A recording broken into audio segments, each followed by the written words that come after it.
The era of European resistance seems to be entering its final days.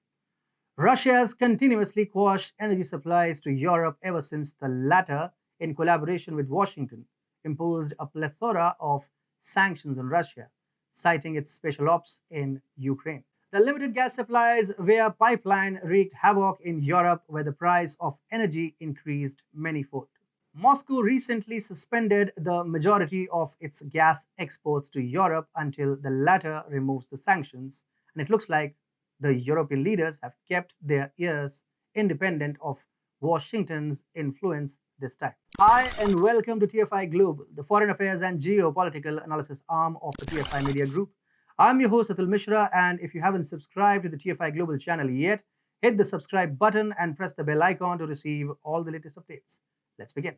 The European Commission has stepped back from earlier plans to cap the price of Russian gas, proposing instead to set up a new task force with EU member state representatives that will attempt to negotiate deals with key suppliers such as Norway. It is almost hilarious to scrutinize the Commission's actions ever since the beginning of the war. Washington rallied member European nations that were part of NATO to maintain aggression against Russia. As a result, powerful European nations like the UK, France, Germany, and Italy condemned the Russian operation in Ukraine, imposed sanctions on Moscow, and also assisted Kiev with hefty aid. You see, the Europeans fell for Washington's false narratives and believed that Biden would come to their aid and arrange for alternative energy supply routes, and it looks like he tried to. However, all of Biden's attempts to negotiate with the leaders of the OPEC cartel seem to have failed after he was humiliated by the Saudi prince when the US president insisted that he ramp up energy supply to stabilize prices. At this point in time, it has become rather difficult to analyze who exactly has been on the receiving end of the sanctions. The West, which is actually the flag bearer of the sanctions applied to the Kremlin, is the one that is suffering.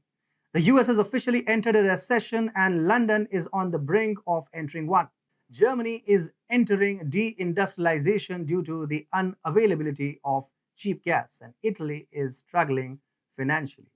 Almost all European nations are suffering from record high inflation, and a situation of civil unrest due to an extraordinary rise in food and energy prices is on the brink. The European leaders seem to have taken notice of the happenings and have already started distancing themselves from Washington's influence and looking out for the issues of their populace. Many European leaders have started wooing Putin and are now trying to normalize relations. German Chancellor Olaf Scholz recently urged Russian President Vladimir Putin on a phone call to find a quote-unquote diplomatic solution to the conflict in Ukraine. French President Macron has long been advocating for his European counterparts to undo the damage done. Also, Macron previously defended his policy of keeping up a dialogue with Russia after it launched its special operation in Ukraine. He argued that world powers should already be preparing for a negotiated peace to end the conflict that has already lasted over half a year. And if these actions were not enough, Ursula von der Leyen, a German diplomat and now the president of the European Commission, delivered a speech recently to the European Parliament in which she pledged no new support to Kiev and imposed no new sanctions on Moscow. And well, now she has essentially allowed Russian gas to flow into the markets at whatever price Putin sees fit. This undoubtedly marks the beginning of the fall of the European pillar of resistance, which would surely be followed by the reversal of all sanctions that were previously imposed if the Europeans would like the energy at pre-war rates amid the cold winter ahead.